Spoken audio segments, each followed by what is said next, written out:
Hello, my name is Patrick Perez, and today I'm here to talk to you about gun control. We've already heard a speech about it, however, today I'm going to be taking the other side of it. I'm here today to assert the claim that a gun control system with redefined restrictions but a greater emphasis on education would be more safe and beneficial to American societies.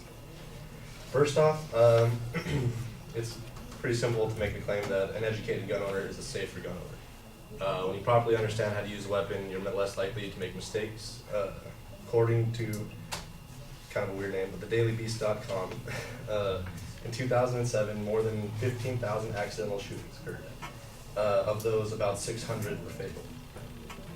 That sounds like a lot, but when you compare it to IIHS.org's findings that in 2014 there were 30,000 fatalities in automobile accidents, it doesn't seem as crazy. Now also, vehicles are enforced a lot of education. You know, people, you have to go through schooling, especially at younger ages, you have more schooling. And with guns, people don't realize that there's not as much education when you go to purchase a gun. If you were to fully go through and understand everything about weapons, I'm sorry. Can I restart? Don't start right at the beginning. Go back 3 sentences. You'll be okay. All right. By enforcing more education, people are less likely to have accidents, which is obviously good. Also, by pushing more education, it removes a lot of the misconceptions people have about weapons. Obviously, I'm sure everybody's heard the phrase "guns kill people," and then the opposite phrase, "no, guns don't kill people, people kill people with guns," which is true. I mean, if somebody really wanted to kill somebody, you could use a stapler, a pencil, anything. You know, if somebody really wants it done, they're going to get it done. The guns just make the means easier. Which brings me to my second point. The gun restrictions are detrimental to public safety from attacks, both foreign and domestic. Most attacks occur in places least likely to have an armed citizen, such as clubs, theaters, or schools. And from everytownresearch.org, it was found that in about a 7-year period, 133 mass shootings occurred. 38 of them occurred in public spaces where guns were not allowed. It is an assumption, but I think a safe assumption to say that if there was an armed citizen who was well versed with a weapon, they could have prevented some catastrophe from happening if they were in that situation. Secondly, the Second Amendment was put into place as a means for citizens to form a militia and ensure the security of a free state. So taking away the guns would be a restriction of our freedom and protection from our own government. My third point is that the current forms of the gun control in our society today are becoming more and more faulty. Not because of the way they are, but because people are finding the loopholes. Most shootings under the current system are ones with unregistered or illegally acquired weapons. And this is through people either stealing them, but however, only 10 to 15% of the shootings with illegally acquired weapons were from stolen weapons. And that was found on pbs.org. And then a large sum of the rest of the shootings with illegally acquired weapons were acquired through straw purchasing, which is where one person buys a gun and then hands it off to another person who's looking to buy the gun.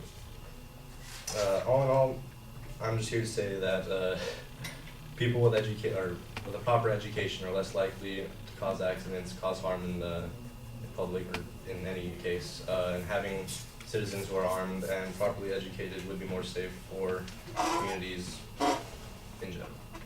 Thank you.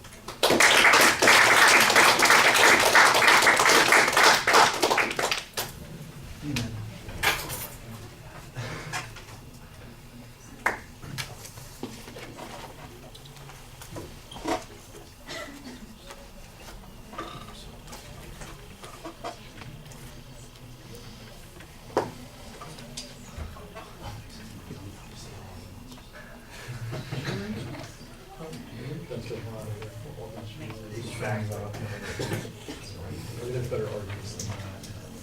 You do? Okay, as much as I will all of that. First. No. Whoever's gonna be for you.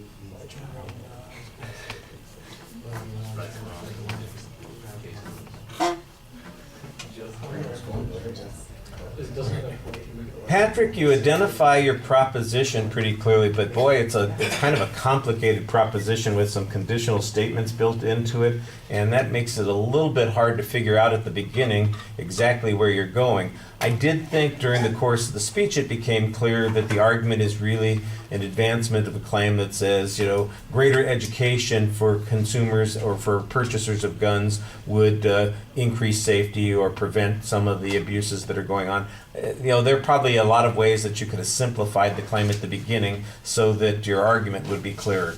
There's not a content preview, so it's not exactly clear what the supporting points are going to be, although during the speech you do give us some significant labels on those particular points. They're not always phrased as claims. A couple of the middle one, for instance, seemed like it was a little confusing with multiple parts to it, including the material on militias, which doesn't really get much development on it. So I think that needs to be a little bit sharper. But like I said, internally you signposted those points pretty well.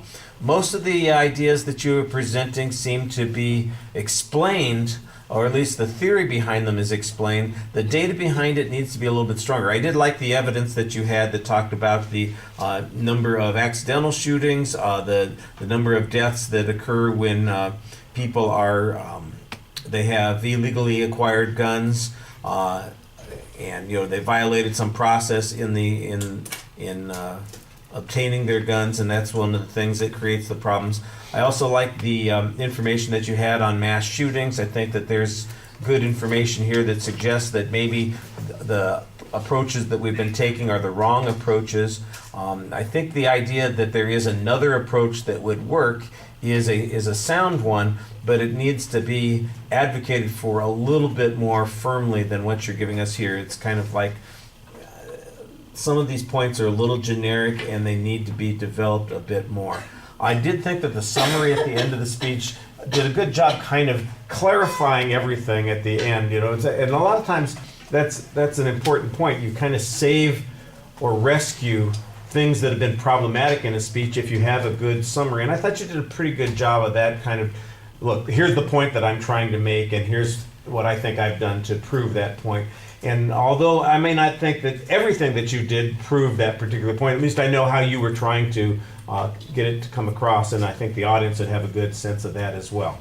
All right, thank you.